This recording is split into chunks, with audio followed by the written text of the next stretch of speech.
This is Take 5 with Bentley, Nevada. In the studio with me again today is Carlos Gomez, VP of the Augury Strategic Alliance with Bentley, Nevada. Carlos, welcome back. Hey, Steve. Good to talk to you again.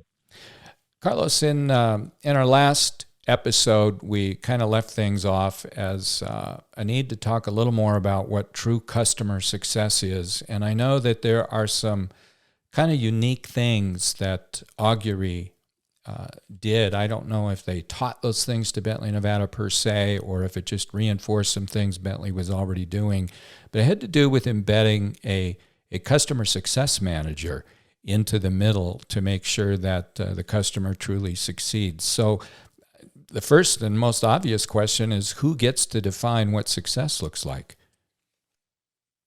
That's great. It's a great topic, Steve, one that's really close to my heart, because what I've noticed is, especially with the value we're trying to help our customers see quickly, the customer success manager's main job becomes, honestly, becoming the human version of why stickiness may or may not be happening. So just from a general KPI standpoint, we're trying to keep it a little bit simple here and really monitoring and helping make sure that these CSMs are focused on two major activities: user engagement, right?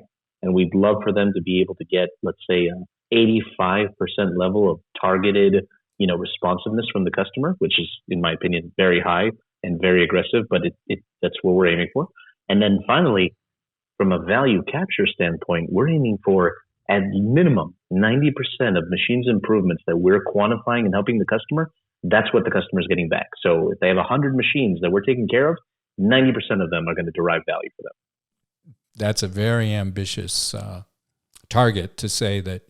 I guess the reason is the context, as I'm thinking of critical machines, it's like, we had 2 saves in 5 years, and it paid the system back completely. And on the critical side, I think what is typical is one big save can, deliver all the payback. So it's almost like an insurance policy. You're hoping that if you need it even once, it's going to more than pay for itself.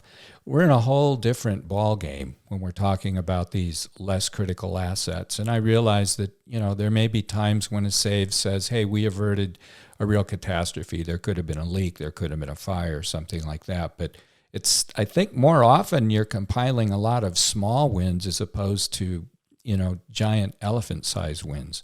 I think, you're pointing out something, Steve, that I think really helps bring context to this. You're absolutely right. When it comes to that critical machine, we're aiming for the big ones, the big elephants that we save so that platform doesn't go down. Mm-hmm. When it comes to these general purpose pumps, fans, agitators, we are looking to derive value on each, especially in a, let's say a long-term brownfield environment. We want the customer to be successful. We want to be able to help articulate and find, through the AI-driven approach we're taking, at least 90% of those machines are going to see improvements, and we're going to help the customer quantify them. So absolutely, Steve. There's another thing that comes into play. Usually with critical machinery, the emphasis is on averting catastrophic failures, process downtime, and so forth. And it's not so much on the cost of maintenance. Often that's not the biggest driver with the critical machinery. But I think one of the things I heard, Carlos, and I'd like you to speak to this, is for these digital transformation managers, when they're looking at these projects that address these less critical assets, where there may literally be tens or even, north of 100,000 of these types of assets across large global enterprises, those costs of maintenance can add up because you've got so many of those assets. What part of this solution is going after, reduction of maintenance costs?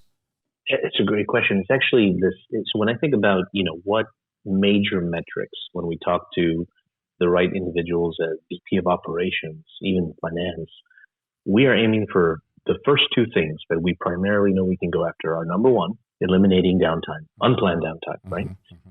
And that's going to be on their slew of different assets. The second, very closely related piece of the equation is diminishing to the farthest extent possible all the extra work that they do around repair and maintenance activities, so that it is better thought through, so that it is more easily planned, so that spare parts that may or may not be in existence or may be out of service are ready in time for what they need to do, right? So right here, we're working on these two specific categories as direct impacts we can make on this population of assets. Sure. I tend to think of the critical assets, Carlos, as almost like, one fatal wound can be incredibly expensive. But on these, because there are so many, it's almost like death by 1,000 cuts. Is that what customers? So is that what customers are really saying? Is help me? I know one of these cuts is actually going to be life threatening, but by the time 1,000 of them add up, I'm hemorrhaging cash here.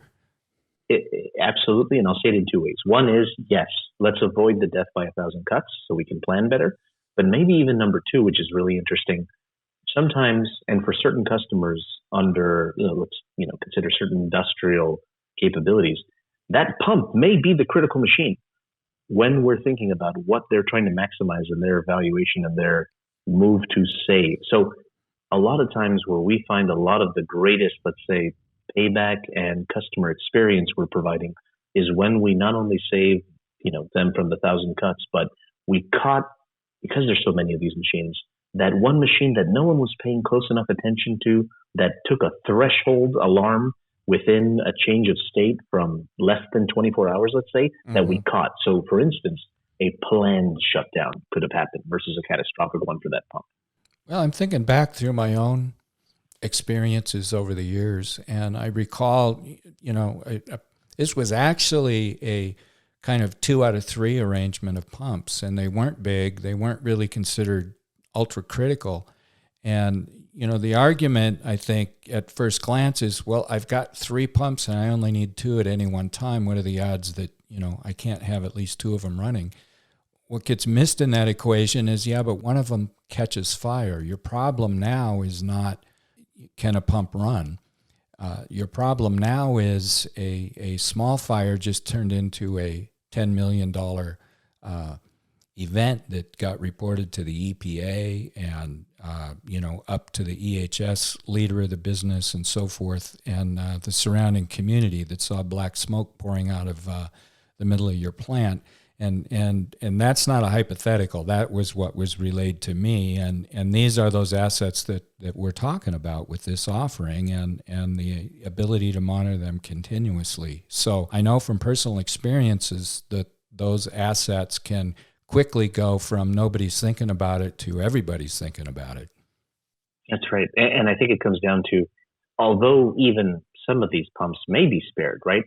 That does not assume that one, that spares in operation and available, or two, not in need and greater of attention because of the failure, let's say the speed and the consistency of how often failures can happen with this type of machinery. Yes. So it may not be the critical shutdown of the plant, but it may be the fact that there's just so much activity and so many of these different machines that we need to be thinking about at the same time. It's tough. It's difficult to monitor them without some sort of, let's say, AI-enabled help type solution. Yes. Well, something else that came to my attention just a couple of days ago that I personally hadn't thought about much. I've heard people quip, the most reliable machine is a running machine because it's running, it's working. What hadn't really occurred to me is that when a machine's not running, you can't collect any data on it. And this solution really kind of circumvents that, because every time the machine runs, you are able to collect data on it versus kind of a walk-around approach where it's a bit of a, throw the dice and hope that things you happen to be walking by in the day when it's running.